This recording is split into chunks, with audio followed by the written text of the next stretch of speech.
This is our wonderful Northeast Bronx YMCA.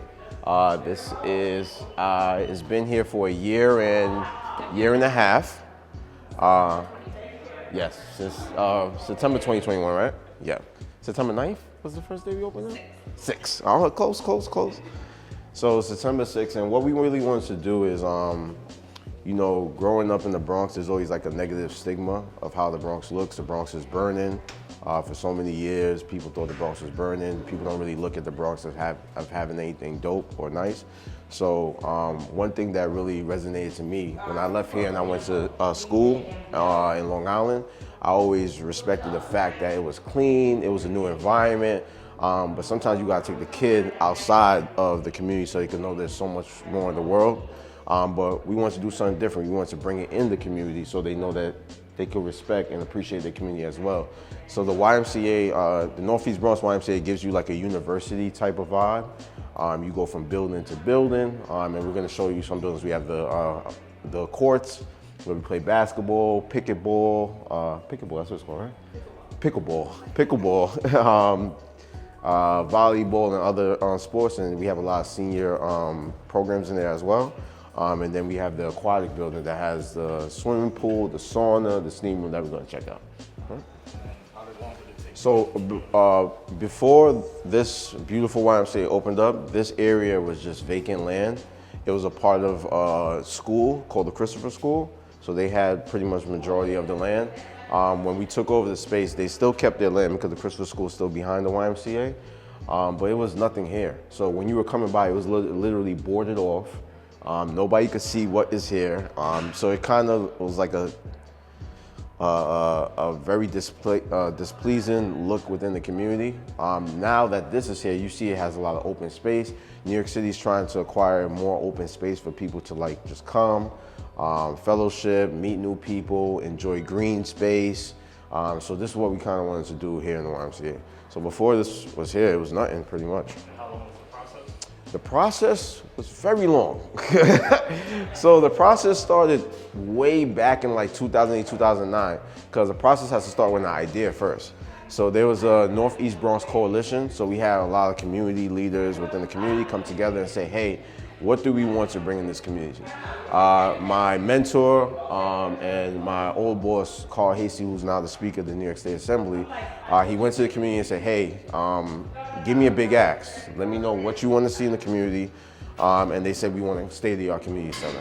And the YMCA was the only nonprofit organization that wanted to come within the community. Because like I said, we're in the Bronx. A lot of people don't want to, have business or organizations in the Bronx. But the Y believed in our community, the Y believed in our district. So they're here now. And it wouldn't have happened without Assembly Speaker Hasty, because him leveraging, being the Speaker of the New York State Assembly, getting the money here, it was a collaborative effort though. We had the mayor, Mayor Bill de Blasio at the time. You had former elected officials at the time as well, community leaders, so it was a collaborative effort together. So I'll say a decade it pretty much took to get this here.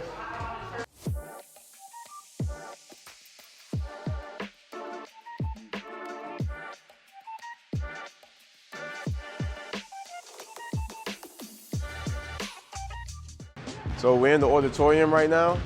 This is a space that, we play basketball and we play pickleball, we do volleyball, and it's important, this area. So I utilize and leverage this area a lot with the youth. I come in here, I play ball with them, and I usually introduce myself to them after. I say, hey, I'm Kevin C, the council member. I get them more civically engaged, explain to them the process of how we got the YMCA here. So this is pretty much my bread and butter. So I'm usually here every Sunday, and what I also do is I invite other grown men out here as well. So they're able to fellowship with them, network with them. Actually, I'll give you a funny story. I met a good brother here who was interested in joining the firefighter department. And at the same time, I was introducing legislation that makes more equity with the having people with the firefighter department. So I got you. They just recording what we have great in the Bronx, man. We showing the great stuff in the Bronx. That's Miss Ruth right there, man. That's Miss Ruth right there. No, but he was interested in being part of the fire department and just introducing myself to him, he didn't know I was a council member at the time. So it was a great experience, a great way that we bonded. So as you see, seniors, we're breaking off the part of the YMCA so people can use pickleball, and then we're gonna have people playing basketball over there. The next important part of the YMCA is probably my favorite part because it's something that we didn't have growing up, is the aquatic center. Swimming is very important in our community. A lot of us don't know how to swim because we didn't have accessibility to swimming pools. So having this swimming pool here is very important. So usually during the week and on the weekends, I bring my children here on the weekends. They're able to learn how to swim. They're able to learn how to engage with each other. They're going to be saving us. They're going to be saving us from the water. So I'm going to take you over to the aquatic building right now. So our beautiful aquatic center. Truly happy for this because it allows our youth, it allows people in our community to learn how to swim.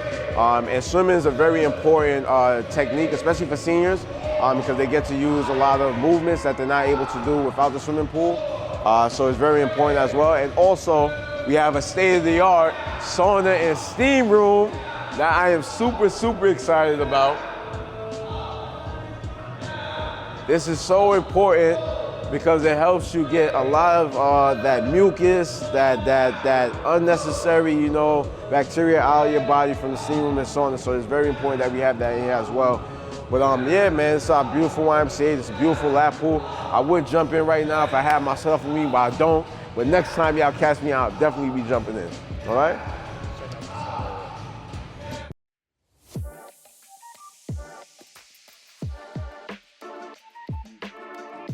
Not 62. So there's 62 counties in New York State, and the Bronx was always the unhealthiest county.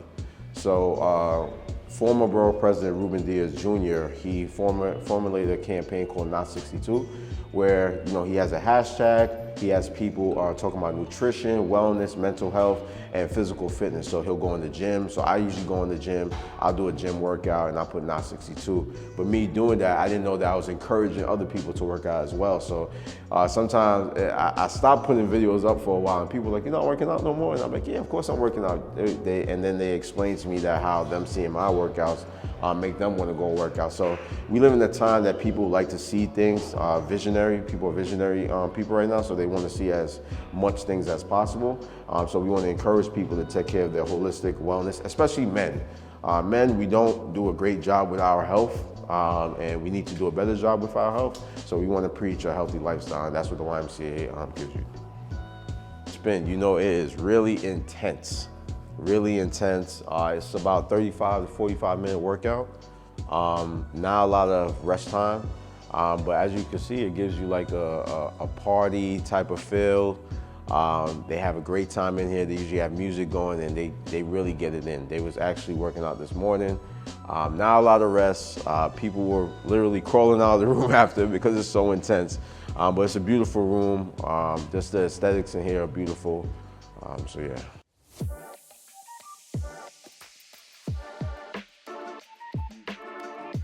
Pretty much self-explanatory, treadmills, weights. I'm seeing a lot more people in this room. When this first started, there were not a lot of people up here. Everyone was using the other amenities of the YMCA, like utilizing the classes, the swimming pool, the courts. But as time goes by, you see more people in the weight room working out. We have a studio right behind where we usually have classes that they do ballet. My daughters were part of the ballet class here as well. Everything is brand new, state of the art. They are very clean here as well. Extremely clean. Like you literally can't work out and get up without the custodian coming and clean right after you. They're like really, really clean here. As you can see, there's nothing on the floor like how you would see in a typical gym. It's very clean here. People take care of this beautiful space. That's why we want to celebrate it so much and talk about it so much, because when people think about the Bronx, they think that we don't take care of our communities. We do take care of our communities. The YMCA has been there for 1.5 years, and the building still looks the same exact way it looked when it was first built. And anytime anything happens here, it is fixed immediately.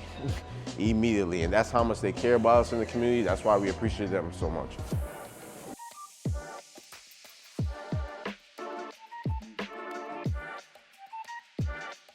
We highlighted during the pandemic with food insecurities, access to healthy food. When we wanted the YMCA, we wanted to teach people how to grow their own produce and cook their own produce. And right now we're in the beautiful rooftop.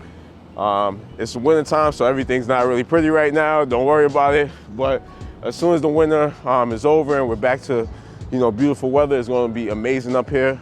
We're going to host classes up here. We're going to teach people how to grow produce, grow plants. But most importantly, you see the space.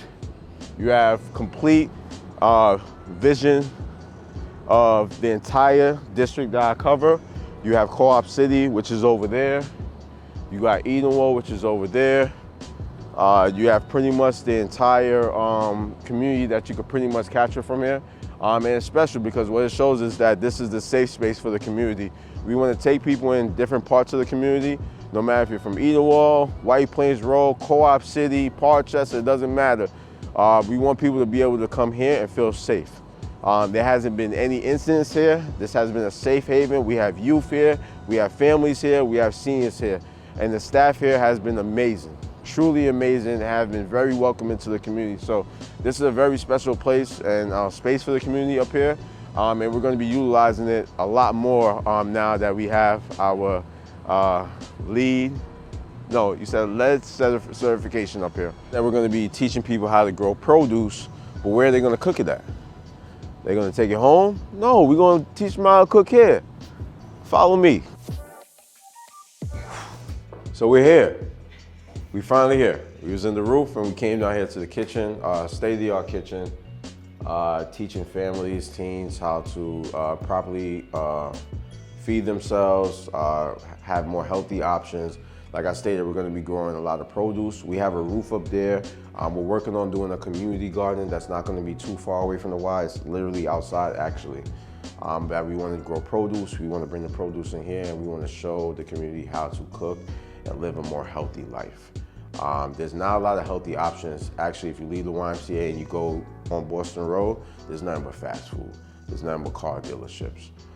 So you're gonna have a lot of emission and you're gonna have a lot of junk food. So it's not really set up for the community to live a healthy life. And that's why we wanna give them the option here at the YMCA, because this is the safe space. This is the community space that everyone comes to. And we wanna make sure that they have a place that they can learn how to make healthier dishes. It's a project that I'm working on now. We're gonna be doing different things. They wanna cover like financial literacy, dating, music, mental health. So I'm going to be incorporating like a curriculum. So next week I'm going to be bringing 2 financial literacy coaches to them and just give them little pointers about like trade, stocks, and things like that. So that's a project I'm working on now. And other projects I'm working on is like really infrastructure. So as you look, I'm really big about how the community looks. So this stands out, it sticks out. Next door, you have Baychester Baychester Housing. It didn't used to look like that. It went through a program, a RAD program, where a private developer comes and they renovate it. Edenwald's going through the same thing. So Edenwald's going to look completely different, and we just gave money to upgrade the library. Okay. So this is going to be a huge area that you could catch, like, all right, these are different projects that we're working on.